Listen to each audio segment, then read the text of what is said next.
first contacted Mike and I used to work for Mike at Seabury, about restructuring, we both thought this would be pretty damn boring to have two bankers and consultants up here speaking about restructuring. Very much like asking a pair of barbers if you made a haircut. Chances are they're going to tell you they need to do more of it. So we thought it would be much more interesting to bring up an operator and someone from the leasing company to be able to answer some of the questions. So the way that we've structured this is I'm going to walk through a little bit about, I think this is the fourth time that we've been doing this in a row, sometimes together, sometimes separately. A little bit about what was said here in January 2017, and then January, February 18, and then last year, just so you can see how the wisdom has moved as we've dealt with all of this. And while we're doing that, we'll intersperse some questions that I think are pretty point on to what a lot of the folks were saying, just so we can all get a sense of the biases we all brought in here, of what we thought about the industry, and kind of where you are now after listening. And then we'll walk through a series of questions of what we think are the important topics to take us forward in this space. And just to be fair, you can ask Mike or me anything you want on this stuff, but given the fact that we're going to be talking about things like fleet plans and consolidation and OEM stuff and all kinds of interesting things, please don't get upset if the two gentlemen at the end who know the most on this panel can't give you the answer, but Mike and I will be glad to make something up for you if they can't tell you. In the same theme of me putting a song or something up there, we go to the Grateful Dead, what a long, strange trip it's been. And what did we see? How are we going to work with you're going to put up the poll questions in the middle? Okay, so we'll have the talks on the end and the poll questions in the middle. And this is just first taking your temperature while we talk on this first slide. Coming in and hearing what you've heard, kind of where do you think we are? And let's see where the crowd is in terms of what we think specifically is going to happen in 2020. So what are we talking about next year when we're here up on this stage? So what were we talking about? And to Cookie, again, one of the smartest guys in the room, said it much better than I would. Everybody started to talk about when the crash came. Hey, helicopters, fixed wing, how does it make sense? To his point, exactly it doesn't fit, and we talked about why it doesn't fit, but it does give us a really good framework to think through all the industry things that are happening and are happening. Why? Because there's been 200 of those since Carter deregulated the U.S. airline industry, and there's been, depending on how you count them, 3 to 5 in this space, depending on who you throw in.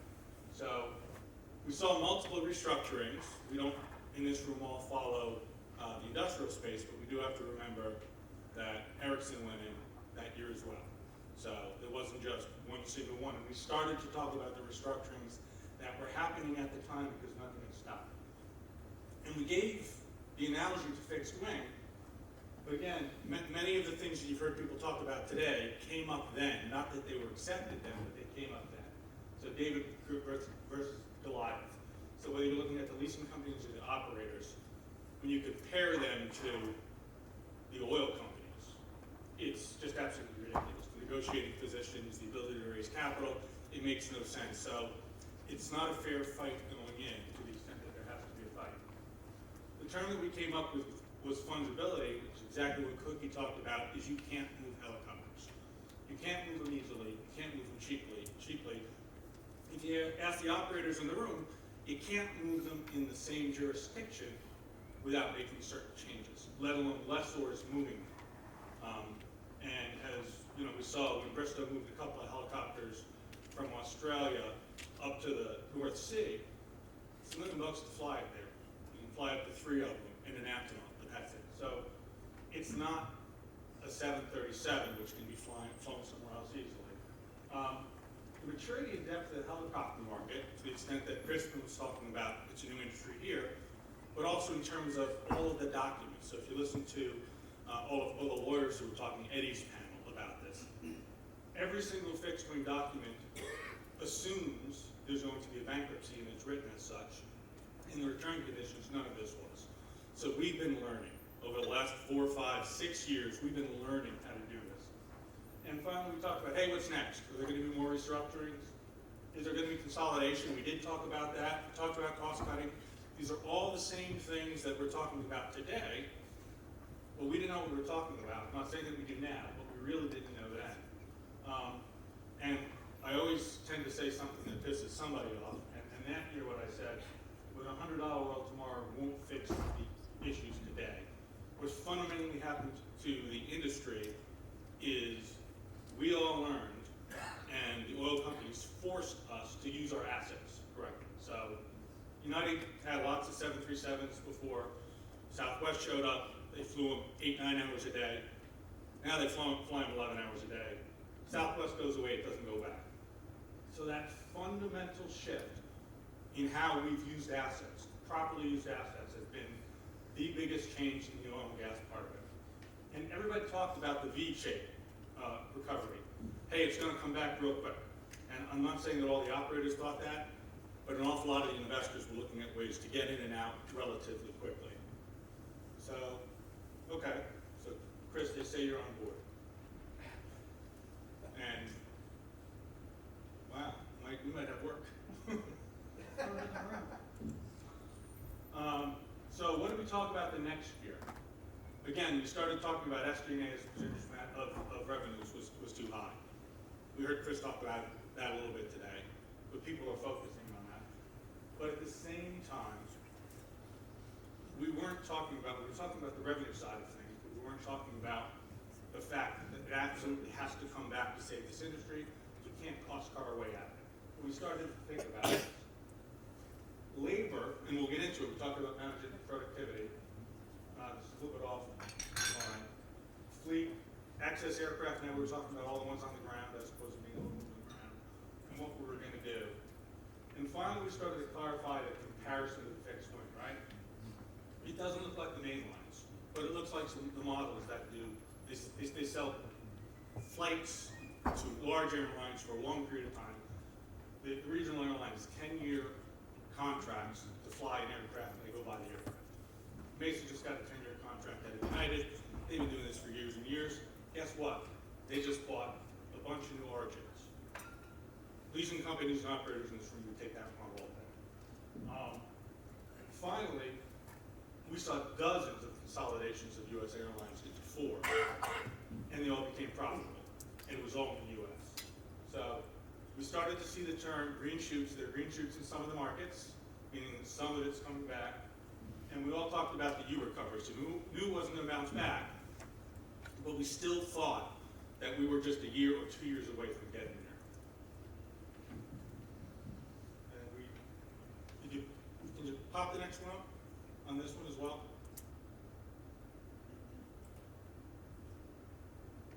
So, here's an interesting question, because we've heard different people say different things in the room today. Which do you think is best positioned to succeed? The global guys, the Briscoes of the world, the regional guys, the little independent guys, or is this just a silly question because it has absolutely nothing to do with it? I'm starting to hear this, but let's see if people actually think it means something. So, what did we see in 2019? Well, the first leasing company went in, right? It's not a new thing in aviation. I mean, GPA went in the 92. So it's been happening in the fixed wing world forever, but we saw the first one there. And we did an analysis, and you heard it up here on one of the panels, is it structural or cyclical, right? And I think where we came out was kind of a little of both. Because of the efficiency gains, that's structural. So unless the oil companies fly more, and remember oil is about 50% of the market for helicopters, unless the oil companies fly more people than they did, you're never going to get back to the same number of helicopters, just because they're flying them a lot better. But we also started to hear people talk more and more about the right way to deal with your big clients.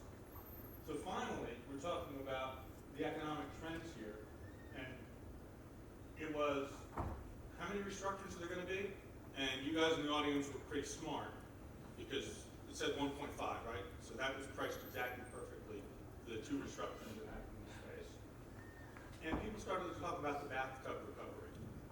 And speaker after speaker came up here and were saying either 2021 or 2022, it was going to be better. Not that it was going to be back where it was, but it would have come back. So that's the context of what we were talking about last year on this stage. And so again, interesting. Silly question, beat indigenous. Talk to some of the operators who have to go up against, the Cavertons of the world, and see if that's the right answer. But it's nice to see that. Can you do the next slide of question? Mike's going to walk through a comparison between fixed wing and rotary wing, because we've made the comparison in terms of it is analogous, and he'll go through specifics with all of his background. Yeah, we've heard a lot about consolidation and Chapter 11, and with all due deference to Crispin of LCI, the top 6 names on the fixed wing side, none of whom would exist without Chapter 11. In fact, we might be flying Southwest or Spirit to the UK from the US because they would have all liquidated under the debtor's prison restructuring program. But they did consolidate down to 3 airlines, United, American, and Delta. But that's kind of where the analogy to the rotary wing aspect ends. One thing I learned as a relative newcomer to the rotary wing space as of 5 years ago was just how complex it was compared to the fixed wing side. I'm an old and ex airline guy, having spent 11 years at Continental, 2 times in bankruptcy, and who knew it would be a career-enhancing experience. But on the rotary wing side, what was especially interesting to me was it's not really one restructuring, because in the case of CHC, there were something like 23 AOCs. Well, those are 23 little airlines. It's not just one like on the fixed wing side. On the fixed wing side, one of my favorite statistics that's comparing the US and Europe, in the US, 80% of the capacity is held by the top 4 airlines, the big 3 plus Southwest. In Europe, it's something like 32 airlines. It's shrinking every year with the likes of Air Berlin and WOW and Thomas Cook, etc. But it's going down. But you look at the U.S. and Europe, there are roughly 300-ish million people in both continents, or both countries, even though Europe is a multiple of countries, 300-ish million people, but there's 30-some-odd airlines here to make up 80% of the capacity, whereas the U.S. it's down to 4. It's made them all very profitable. The U.S. is the envy of the fixed wing industry. With regard to the rotary wing industry, it's very different. And Bristow and ERA have announced their merger, and we'll see how that works out. It should work out well. We heard from Chris Bradshaw earlier, and they've got all kinds of plans. Some of their cost savings they got out of the Bristow Chapter 11. They've got all kinds of synergy programs. In fact, will there be more? I'm not going to speculate if there's going to be more. I just wanted to emphasize that it's very different than the fixed wing industry. It's a multiple of businesses. And is there another question? Yeah, can you pop up the other question?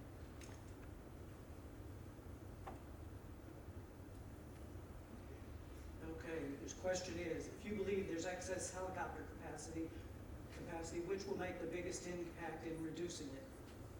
So if everyone would vote, we'll go on to the, 75, that's bouncing around.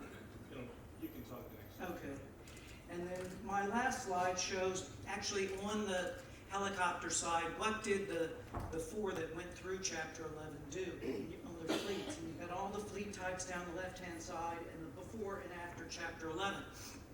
You can see Bristow reduced their fleet by approximately 14%, CHC almost 50%, Ericsson about 20%, and PHI didn't actually reduce at all. And the fleet types that were rejected or abandoned tended to fall into the categories that this group knows very well, the 225s, the S92s, as well as the S76s, and then there's a smattering of others. It's just interesting to me, if you look at the fixed wing side with all of the bankruptcies that have happened, in particularly here in Europe and smattering of others around the world, there's 400 aircraft in the last 18 months that have been returned to the aircraft lessors Our friends at GCAS unfortunately have the biggest position in that area, but a whole host of them. Mike Platt earlier today talked about that the MAX is probably covering up some of the stress that's coming to the fixed wing. I agree completely. 400 aircraft on the market, a lot of the narrow bodies have been temporarily leased to cover the MAX issue, but when those MAXs come back, I firmly believe there'll be an excess capacity on the fixed wing side. So, given this and the other talks, if you can put up the other slide up, and I'm not naming names, but the last one, and you've heard people ask this question, what does the audience think? Is there enough room for all three? And again, let's do a fixed wing analogy, because we know it's not the same, but we can learn something from it. And Mike Platt will remember this. It wasn't that long ago that we had brand new models of regional jets coming out from the Canadians, from the Brazilians, from the Chinese, from the Japanese, and the Italians. So there were 5 coming that everybody was dumping $1 billion plus into, and there's room for 2, maybe three. So we've seen it before, and again, we don't know where it goes, and we don't know if it's true that it's just replacement and what else happens, but it is certainly, I think, something we're going to be talking about over the next few years here. So we don't have any more Slido coming up, but talking among ourselves, we tried to come up with themes among ourselves, and again, you've got an operating company, a leasing company, of what we thought were kind of important on restructuring going forward. And what I was going to do is just flip into a series of questions that we'll throw over to our guys, and just see people's various positions on these things. And I'm going to address the labor one first because Pat at GCAS made a fantastic statement about all of the changes that were made in all of the fixed wing bankruptcies, and he ticked off all of the ways that they saved money. And so I'm going to hit the one that I know when I was working with Barry that they got hammered on. Why didn't you do more about, and I'll ask the world expert on this, Mike, why wasn't labor addressed more directly in the bankruptcies in the U.S.? Well,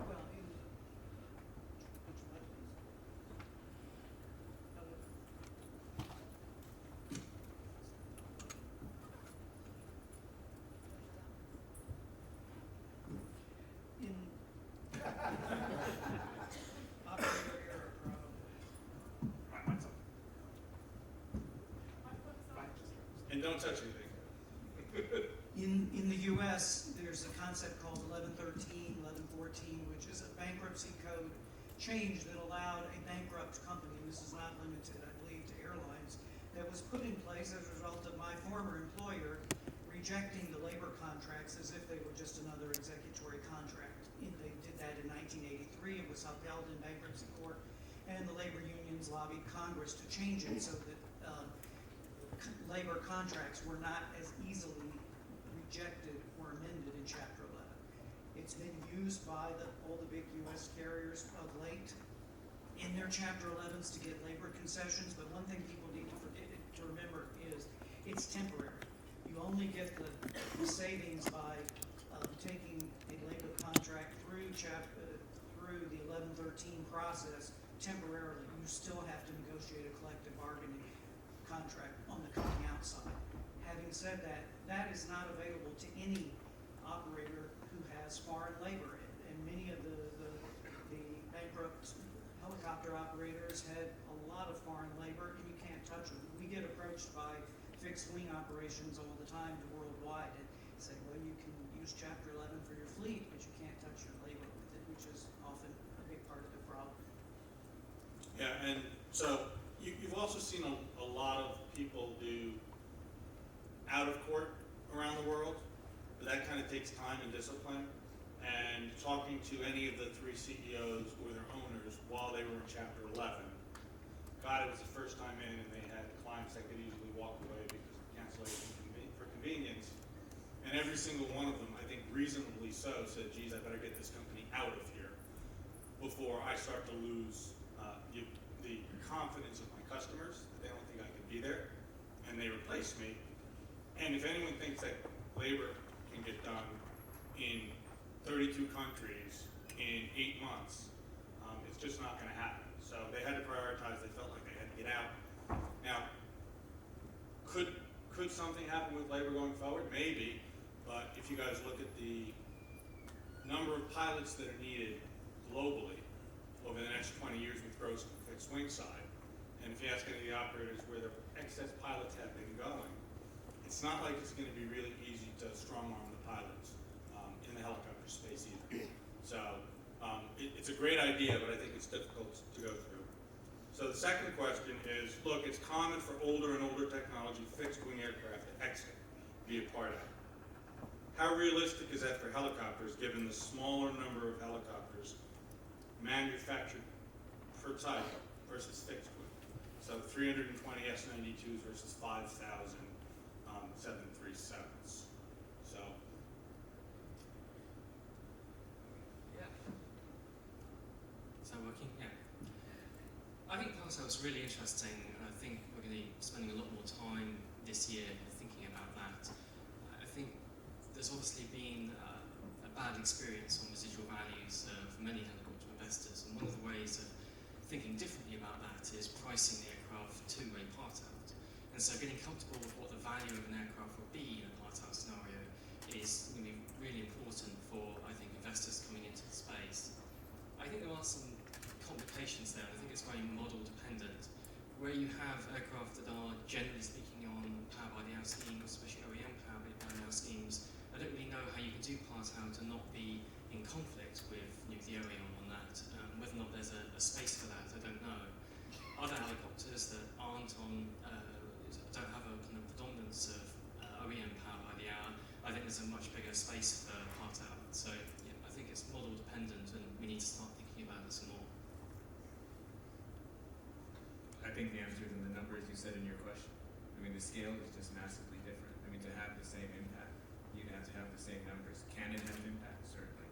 But I think when you think about the things that Dan and all the other panelists said, especially given the scale, it's harder to have the same impact to correct some of the structural challenges we've identified in the panels today. I was actually positively surprised when Ed talked about the number of 76s that have been torn down, right? Because you need a couple of things for part out. You need the feedstock to do it, and you also need to have enough of them that are flying that you can sell parts to somebody. So in the fixed wing world, when a model goes out, sometimes people will buy them, like if any of you guys know Allegiant. Allegiant is an all MD-82 or an MD-80 flyer. And for years they bought used aircraft just because they wanted the engines, and it didn't matter, so there was a natural home. There's not necessarily an analogy here, unless let's hope the 92 that there is some possibility there. So what investments can be made into the older helicopters that are in the fleets now to address upgrading their operations, maintenance, and maybe most importantly, safety? And do the current markets provide the economic incentive to justify those investments? It's a loaded question. I think Audrey talked about it this morning, right? I mean, with the S92A Plus and the S92B, there's an opportunity there to upgrade, and there are technologies available too. Now, when we really look at this from, and I think this probably ties into a lot of the different things that people have been talking about. I think Pat talked about how do you attract capital to the space. I think that the investments of technology. I'll just speak for CHC. When we look at it as people, we look at it as processes, and then we look at it in terms of technology. We'll continue to invest in our people and make sure they have the training necessary. We continue to believe that no matter what technology you have, it all starts with your people and making sure that they have the requisite training to be in a place where they can operate the aircraft in the safest manner possible.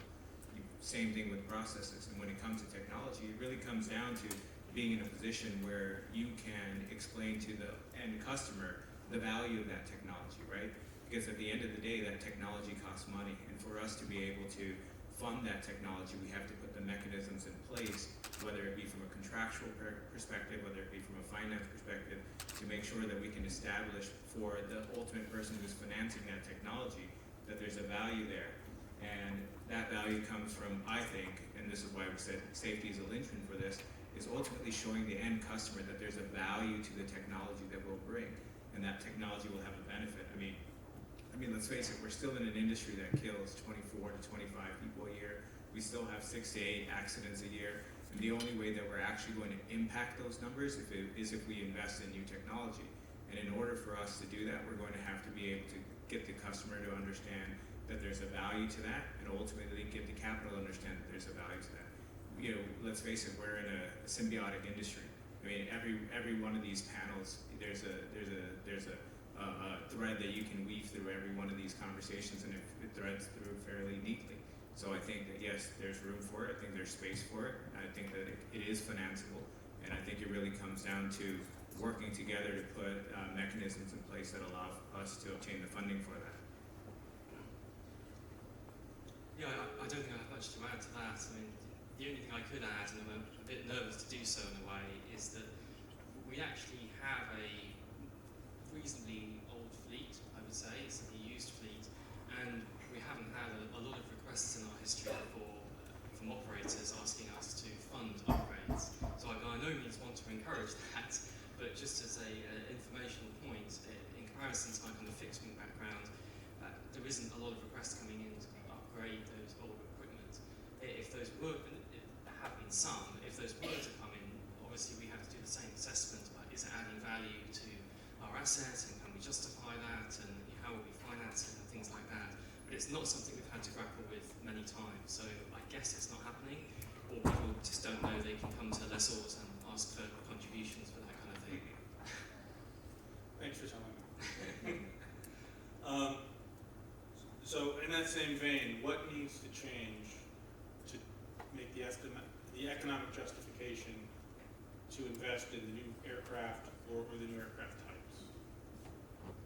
I mean, for new aircraft, I think we talked about this quite a bit before, but the crossover to fixed wing I think is helpful, but there isn't the same drivers, because I don't think there's really a compelling argument on the safety side, not as compelling anyway. I think in terms of the operational cost, again, that's a huge driver for new fixed wing aircraft. They are substantially less expensive to operate. And again, I don't think you see that so much in helicopters. So in terms of what could actually change, I suppose to be blunt about it, would be the price, basically. With no supply of used aircraft out there, the new aircraft have to be priced to kind of justify that investment. And I suppose you could think about that not just as the simple purchase price, but you could get kind of imaginative about the opportunity for the OEMs to support the aircraft parts over a longer period.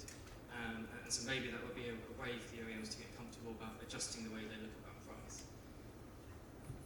Yeah, I think in addition to price, I mean, price is one component to it. But when we go and we look at the, when a customer comes to us and says, hey, we want this new aircraft, we really look at it from the perspective of, not price is a big component, but how long is the contract for? Where is the contract for? Who is the contract for? With? And is it something that's easily cancelable? Is it, what does that contract actually look like? Is that going to be a contract that we can expect to have for a sufficient duration that, when we look at from funding that contract, whether it's through a lessor, whether it's through some other means, we have to look at it from the perspective of, will we be able to honor that lease? Will we be able to be in a position where we can earn a profit on that contract? I think that the days where we can take losses on contracts and try to go get new aircraft from lessors are gone, or from anyone else for that matter. An interesting question that came up when we've had a couple of talks on appraisals, and in the context of restructurings. And I think Mike probably's got a good view on this one. How can investors and lenders look at traditional appraisal information in the context of a market dislocation? So not, I want to sell one of X type, but in the context of any of the restructuring that we've seen in the volume of the types that have shown up. Well, as we heard from the heli values person, make sure you ask for what you're looking for in terms of an appraisal. And one of the big surprises at Waypoint restructuring was seeing some of the so-called appraisals, and 6 months later, the lenders were taking a 40% haircut in the sale to Macquarie, which says it was a disconnect either in what the lenders were asking for or what was the definition of appraisal. On the real estate side, people certainly in the US know there's the MLS service where you can kind of see what your neighbor's house sells for and there's actual transactions. That doesn't exist on the fixed wing or the helicopter side. But there's a very active lease market, and you can take what is a lease, an absolute lease rate, $100,000 a month, 150, whatever it is, and create a model, which we do, that says that's what that asset is worth as a leasing vehicle. And sure enough, in the Waypoint situation, we modeled it out and came up with a number fairly close to what was paid, and it said that's what it was worth, notwithstanding so-called appraisals 6-9 months earlier that said it was worth a lot more. And I think you also have to, the words that I heard that I remember reading on every appraisal back to when I started this thing, willing buyer, willing seller, normalized market.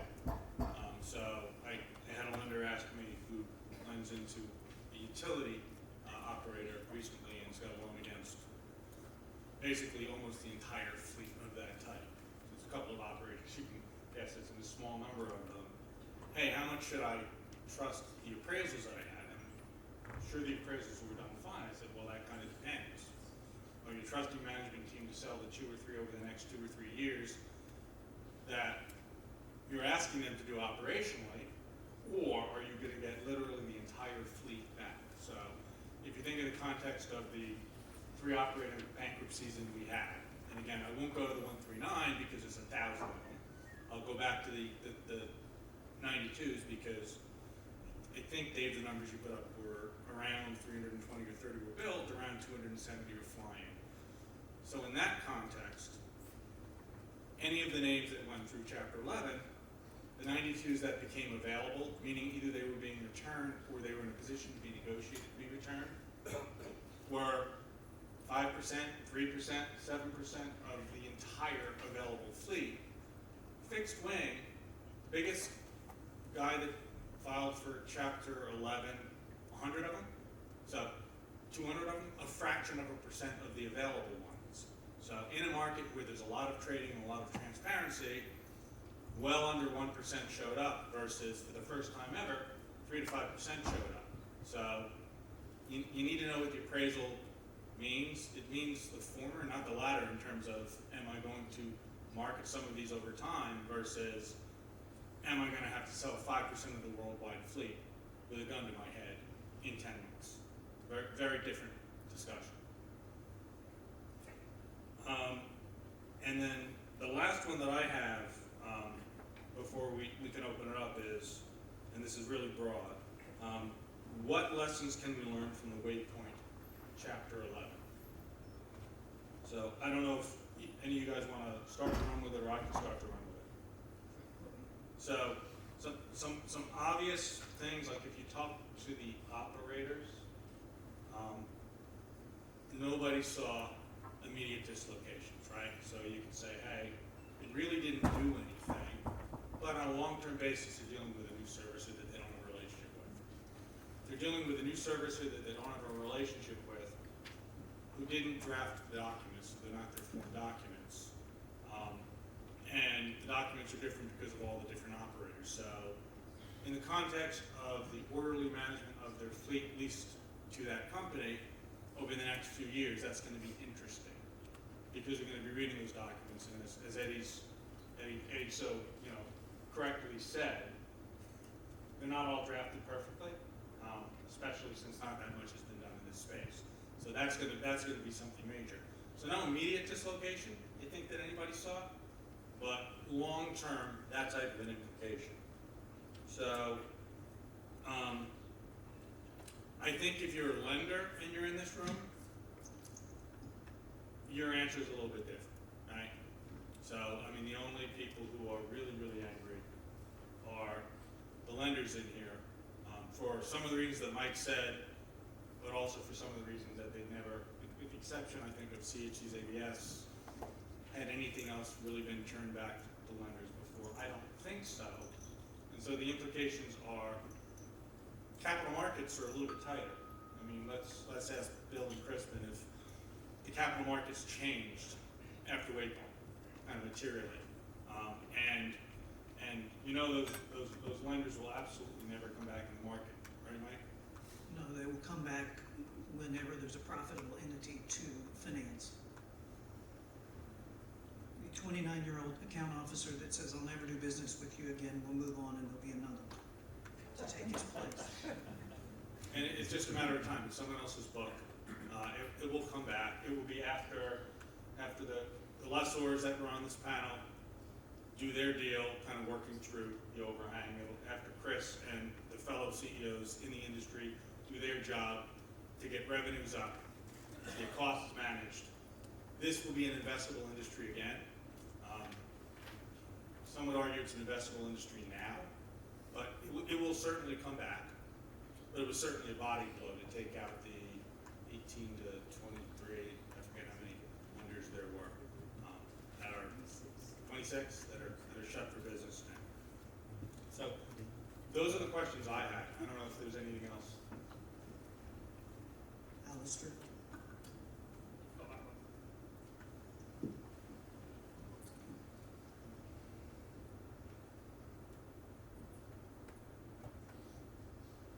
I'm pretty sure Imran doesn't want to answer that one.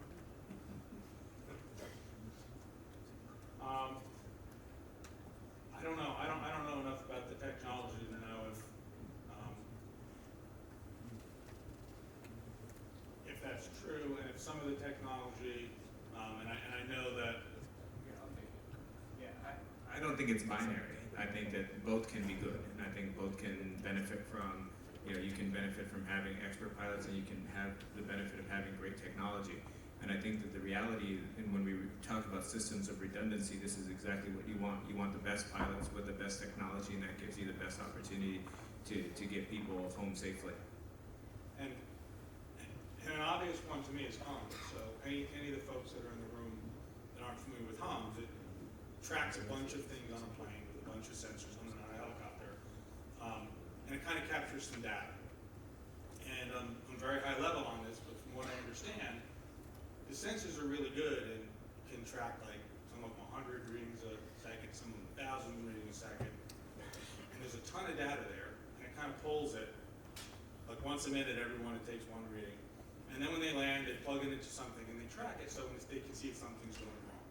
So when we were at Accenture, we had discussed, and I know at least one operator in this room, if not more, has looked at what if we had that data, so the 92 that already exists, or any of the models that already exist, and we could capture that data, and we could actually make predictions. So when temperatures go up and vibrations go up, that's got nothing to do with the pilot.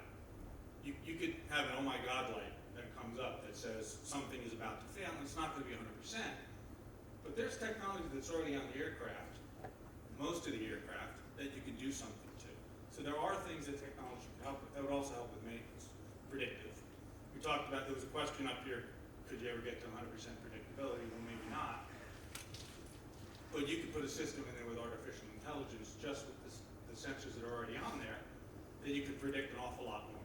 And wouldn't it be nice if the Briscoe folks who are running the search and rescue could get that 99% to something much higher than that? Because taking data that the 92 already collects, doesn't store but already can collect, processes it and tells you, hey, in 3 weeks, this part's going to go bad, so make sure it's down and fix it now instead of waiting. So I think there is technology out there, and it comes down to how much you're willing to invest in it, and then talking to the combination of the manufacturers and the operators that are looking at it already. At some point, it's a cost benefit from a maintenance perspective, but I think that some people on the panel would argue that from a loss of 24 to 28 lives a year, if you could use it for that, that'd be something really to look at. Well, a third of you said we're going to see restructurings over the next year. Are we finished with restructurings over the next year? I think that the poll said about a third of you said that, and don't know, and I think it depends on how you define it. It sure doesn't feel like people are on the precipice now. But I think we have to see what happens with, you know, consolidations that might happen in the balance sheets. And I guess if we're still talking about revenue not bouncing back next year, then people are going to be talking about this again, and it will be higher than 30-something% of people who thought that it was something that happened.